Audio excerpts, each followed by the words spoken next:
आप सभी का बहुत बहुत स्वागत है दोस्तों। आज हम लोग हिंदी साहित्य के महत्वपूर्ण प्रश्नों की श्रृंखला लेकर के आपके समक्ष उपस्थित हैं। इनकी संख्या टोटल 50 है और आज पहले क्लास में हम 50 प्रश्नों को हल करेंगे और बाकी 50 प्रश्नों को हम लोग अगली क्लास में देखेंगे। तो आइए इन प्रश्नों को बिना समय गवाए इन प्रश्नों को हल करते हैं। आप यदि इन 50 प्रश्नों को हल कर लेते हैं तो निश्चित तौर पे आपको ये परीक्षा में बड़ी सहायता प्रदान करेंगे और यहाँ से प्रश्न बनने की बड़ी संभावनाएं हैं। तो आइए इन प्रश्नों को देखते हैं। किस नाटककार ने अपने नाटकों के लिए रंगमंच को अनिवार्य माना है? तो विकल्प आपके हैं जयशंकर प्रसाद, सुरेंद्र वर्मा, प्रेमचंद्र और भारतेंदु हरिश्चंद्र। तो इसका उत्तर है जयशंकर प्रसाद। आइए अगले प्रश्न पर विचार करते हैं। अगला प्रश्न है कि किस पुस्तक का 15 भारतीय भाषाओं और 40 विदेशी भाषाओं में अनुवाद किया जा चुका है? तो विकल्प आपके हैं राजतंत्र, पंचतंत्र, रामतंत्र और जनतंत्र। तो इसका सही विकल्प है पंचतंत्र। आइए अगला प्रश्न देखते हैं। किस भाषा को द्रविड़ परिवार की सभी भाषाओं की जननी कहा जाता है? विकल्प आपका है तेलुगु, मलयालम, तमिल और आर्य। तो किस भाषा को द्रविड़ परिवार की सभी भाषाओं की जननी कहा जाता है? तो इस विकल्प का सही उत्तर है तमिल। आइए अगला प्रश्न देखते हैं। अगला प्रश्न है किस भाषा को भारतीय आर्य भाषाओं की जननी या भारतीय आर्य संस्कृति का आधार, देवभाषा आदि नामों से संबोधित किया जाता है या जाना जाता है? तो इसके विकल्प हैं अरबी, उर्दू, हिंदी और संस्कृत। तो इसका सही उत्तर है संस्कृत। आइए संख्या 5 पर चलते हैं और देखते हैं। तो 5वां प्रश्न है कि किस युग को चालकोलिथिक एज कहा जाता है? विकल्प आपका है ताम्रपाषाण, पाषाण युग, ऐतिहासिक युग और द्वापर युग। तो इसका सही उत्तर है ताम्रपाषाण युग। आइए प्रश्न संख्या 6 पे चलते हैं। प्रश्न संख्या 6 है किस रचना की सर्वाधिक टीकाएं लिखी गई हैं? विकल्प आपका है बिहारी सतसई, गिरधर कुंडलिया, बृंद सतसई और केशव कुंडलिया। तो सही विकल्प आपका है बिहारी सतसई। आइए प्रश्न संख्या 7 देखते हैं। कुटच के रचयिताकार कौन है? तो विकल्प आपके हैं बालकृष्ण भट्ट, हजारी प्रसाद द्विवेदी, प्रताप नारायण मिश्र और रामचंद्र शुक्ल। तो इसका सही उत्तर है हजारी प्रसाद द्विवेदी। आइए अगला प्रश्न देखते हैं। केरल की राजकीय भाषा क्या है? विकल्प आपके हैं तेलुगु, मलयालम, तमिल और आर्य। तो इसका सही विकल्प है मलयालम। आइए प्रश्न संख्या 9 पे चलते हैं। कौन सी भाषा आस्ट्रिक समूह से संबंधित है? चलिए इसका सही उत्तर दीजिए। खासी, पहाड़ी, डोगरी और बाली। तो इसका सही उत्तर है खासी। आइए अगले प्रश्न पर चलते हैं। 10वां प्रश्न खड़ी बोली के सर्वप्रथम लोकप्रिय कवि कौन माने जाते हैं? तो विकल्प आपका है भारतेंदु हरिश्चंद्र, अयोध्या सिंह उपाध्याय हरिऔध, महावीर प्रसाद द्विवेदी और लक्ष्मण प्रसाद। तो इसका सही विकल्प है अयोध्या सिंह उपाध्याय हरिऔध।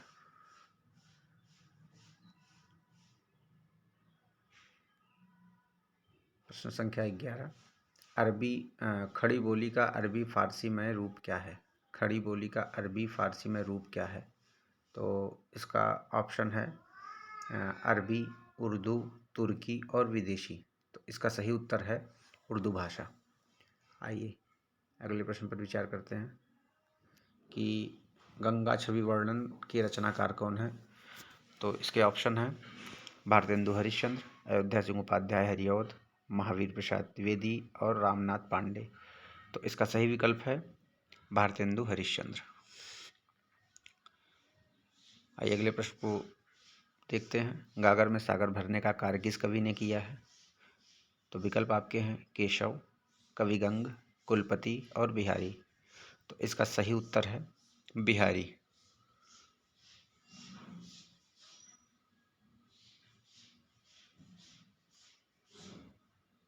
गाथा या गाहा कहने से किस लोकप्रिय काव्य भाषा का बोध होता है? तो इसका विकल्प है प्राकृत, पाली, अपभ्रंश और संस्कृत। तो इसका सही विकल्प है प्राकृत। 15वां प्रश्न, गुप्त वंश का संस्थापक कौन था? तो इसके विकल्प हैं रामगुप्त, श्रीगुप्त, जयगुप्त और प्रियगुप्त। तो इसका सही विकल्प है रामगुप्त। इसका सही विकल्प है श्रीगुप्त। गोदान किसकी कृति है? तो आइए इसके विकल्पों पे नज़र डालते हैं। श्याम नारायण, पद्म सिंह, प्रेमचंद्र और नवल राम। तो बड़ी फेमस काव्य है ये गोदान। तो इसका सही विकल्प है प्रेमचंद्र। गौतम बुद्ध ने अपने सबसे अधिक उपदेश किस स्थान पर दिए? तो इसका विकल्प है श्रावस्ती, भानपुरा, मंदसौर और देवालय। तो इसका सही विकल्प है श्रावस्ती।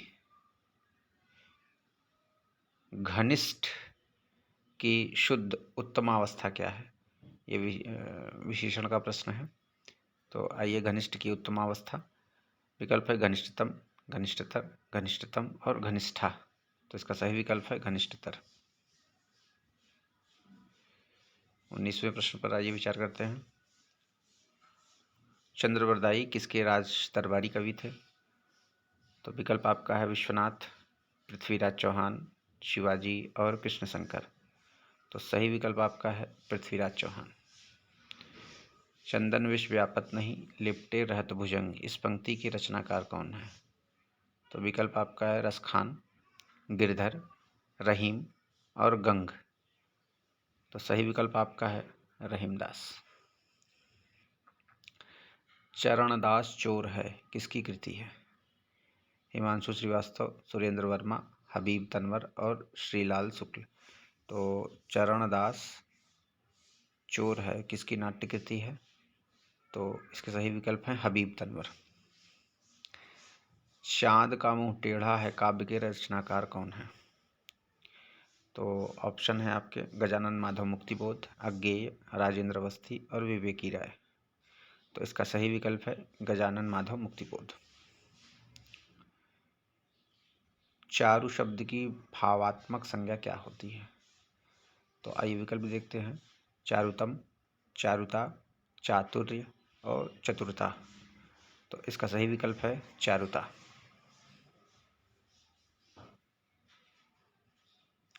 चिंतामणि के रचयिता कौन है? चिंतामणि निबंध है। आइए इसके विकल्प को देखते हैं। राजकुमार वर्मा, हजारी प्रसाद, रामचंद्र शुक्ल और रामविलास शर्मा। तो इसका सही विकल्प है रामचंद्र शुक्ल। प्रपद में कौन नहीं है? प्रपद को ही नकेनवाद कहा जाता है। और आइए इसके चारों ऑप्शन पर नज़र डालते हैं। तो पहला ऑप्शन है नरेश कुमार, नरेश मेहता, केसरी सिंह और नलिन विलोचन शर्मा। तो इसका सही विकल्प है नरेश मेहता। कौन नहीं है इसमें? तो नरेश मेहता, यानी नकेन न से नरेश कुमार, के से केसरी सिंह और फिर न से नलिन विलोचन शर्मा। आइए अगले प्रश्न पर विचार करते हैं। चीनी तिब्बत भाषा समूह की भाषाओं के बोलने वालों को कहा जाता है। तो इसके ऑप्शन हैं निषाद, उपनिषद, पुराण और भाषाई विविधता। तो इसका सही विकल्प है चीनी तिब्बत भाषा समूह की भाषाओं के बोलने वालों को कहा जाता है निषाद। आइए 27वां प्रश्न, छायावाद के प्रवर्तक का क्या नाम है? तो विकल्प आपके हैं निराला, जयशंकर प्रसाद, पंत और महादेवी वर्मा। तो इसका सही उत्तर है छायावाद के प्रवर्तक जयशंकर प्रसाद। जन्मेजय का नाग यज्ञ किसकी कृति है? तो विकल्प आपके हैं जयशंकर प्रसाद, वाल्मीकि त्रिपाठी, उदय शंकर भट्ट, उषा देवी। तो इसका सही उत्तर है जयशंकर प्रसाद। आइए प्रश्न संख्या 29 पे चलते हैं। देवनागरी लिपि को राष्ट्रलिपि के रूप में कब स्वीकार किया गया? तो विकल्प आपके हैं 14 सितंबर 1950, 14 सितंबर 1949, 14 सितंबर 1949, 26 जनवरी 1950। तो इसका सही विकल्प है 14 सितंबर 1949। प्रश्न संख्या 30, जाकी रही भावना जैसी, प्रभु मूरत देखी तिन तैसी। इन पंक्तियों के रचनाकार कौन है? तो विकल्प है आपका रहीमदास, कबीरदास, तुलसीदास और सूरदास। तो सही विकल्प है आपका तुलसीदास। जो अपनी जान खपाते हैं, हक उन लोगों से ज़्यादा है जो केवल रुपया लगाते हैं, यह कथन गोदान के किस पात्र द्वारा कहा गया है? तो विकल्प आपके हैं मेहता, महतो, होरी और मालती। तो आइए प्रश्न को फिर से देखते हैं। जो अपनी जान खपाते हैं उनका हक उन लोगों से ज़्यादा है जो केवल रुपया लगाते हैं। इसका सही उत्तर है मेहता। आइए अगले प्रश्न पर विचार करते हैं। जो जुड़ सासण भाषऊ सो मई कहऊँ सार, और जो पालई सई भाव करी सो तरि पावई पारू। इस दोहे के रचनाकार का नाम? तो विकल्प आपका है सरहपा, देवसेन, कुकरीपा और धर्मदास। तो सही विकल्प है आपका देवसेन। चलिए 33वें प्रश्न पर विचार करते हैं। बड़ा आसान सा प्रश्न है। ज्ञानपीठ पुरस्कार किस क्षेत्र में श्रेष्ठ कार्य के लिए दिए जाते हैं? तो विकल्प आपका है साहित्य, कला, विज्ञान और धर्म। तो सही विकल्प है आपका साहित्य। ज्ञान मार्गी शाखा के कवियों को किस नाम से पुकारा जाता है? तो विकल्प है आपका सूफी कवि, संत कवि, राम कवि और कृष्ण कवि। तो इसका सही विकल्प है संत कवि। झरना काव्य रचना के रचयिता कौन है? तो विकल्प है आपका कबीर, रहीम, जयशंकर प्रसाद, राम प्रसाद। तो सही उत्तर है आपका जयशंकर प्रसाद। छायावाद की उद्घोषणा झरना से मानी जाती है। इसका रचनाकाल 1918 है। डोगरी भाषा मुख्य रूप से कहाँ बोली जाती है? तो आइए इसके विकल्प को देखते हैं। यह महाराष्ट्र, जम्मू कश्मीर, हिमाचल प्रदेश और अरुणाचल प्रदेश। तो डोगरी भाषा मुख्य रूप से कहाँ बोली जाती है? तो ये 4 ऑप्शन हैं और इसका सही विकल्प है जम्मू कश्मीर। आइए 37वें प्रश्न पर चलते हैं। ढाई अक्षर प्रेम का पढ़े सो पंडित होए। इस पंक्ति के रचयिता कौन है? विकल्प है आपका कबीरदास, रहीमदास, तुलसीदास और ईश्वरदास। तो सही विकल्प है आपका कबीरदास। तार सप्तक का प्रकाशन कब हुआ था? विकल्प है 1941, 1942, 1946 और 1943। तो सही विकल्प है आपका 1943। अज्ञे ने किया था तार सप्तक का प्रकाशन। आइए अगले प्रश्न पर विचार करते हैं। 39वां प्रश्न है। तरनी तनुजा तटतमाल तरुवर बहुछाए। इस पंक्ति के रचयिता कौन है? तो विकल्प है आपका रहीमदास, जयशंकर प्रसाद, बालकृष्ण भट्ट, भारतेंदु हरिश्चंद्र। तो सही विकल्प है आपका भारतेंदु हरिश्चंद्र। तरनी तनुजा तटतमाल तरुवर बहुछाए। तावर्ण की आवृत्ति बार बार हुई है यहाँ पर, अनुप्रास अलंकार। 40वां प्रश्न। तरुवर फल नहीं खाता है, सरवर पिए ही न पान। इस पंक्ति के रचयिता कौन है? जयशंकर प्रसाद, बालकृष्ण भट्ट, भारतेंदु हरिश्चंद्र और रहीमदास। तो सही विकल्प है आपका रहीमदास। तितली किस विधा की रचना है? तो विकल्प है आपका कहानी, नाटक, उपन्यास और संस्मरण। तितली किस विधा की रचना है? तो इसका सही विकल्प है उपन्यास। आइए प्रश्न संख्या 42 पे चलते हैं। 42 है। तुलसीदास का वह ग्रंथ कौन सा है जिसमें ज्योतिष का वर्णन किया गया है? तो विकल्प आपके हैं रामाज्ञा प्रश्नावली, विनय पत्रिका, जानकी मंगल और राम रक्षा स्त्रोत। इसका सही विकल्प है रामाज्ञा प्रश्नावली। अवधी भाषा में लिखा गया इनका महाकाव्य है रामचरितमानस, जिसमें 7 कांड हैं। प्रश्न संख्या 43। तुलसीदास की भक्ति भावना का स्वरूप क्या था? विकल्प है आपके रामस्य, सख्य, दास्य और माधुर। तो इसका सही विकल्प है दास्य भाव।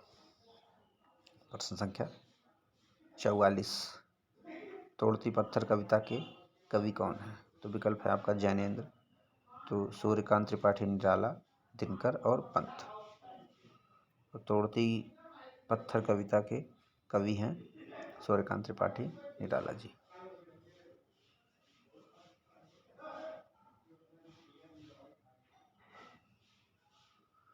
तोड़ती पत्थर कैसी कविता है?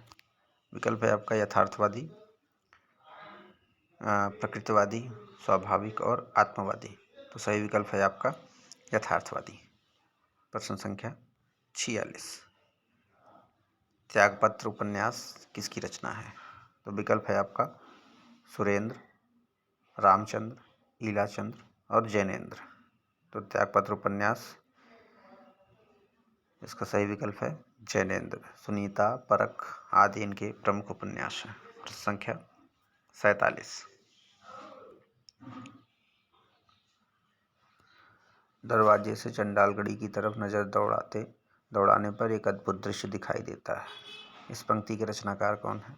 तो विकल्प है आपका राहुल सांकृत्यायन, अज्ञेय, मुक्तिबोध, रामशंकर। तो सही विकल्प है आपका राहुल सांकृत्यायन। आइए 48वें नंबर प्रश्न पर विचार करते हैं। रामचरितमानस में प्रधान रस के रूप में किस रस को मान्यता दी गई है? तो वीर रस, श्रृंगार रस, भक्ति रस, अनुभव रस। इसका सही विकल्प है भक्ति रस। आइए 49वें प्रश्न पर विचार करते हैं। 49वां प्रश्न है, दुखी जीवन की कथा रही, क्या कहूँ जो आज न कही, इस पंक्ति के रचयिता का नाम क्या है?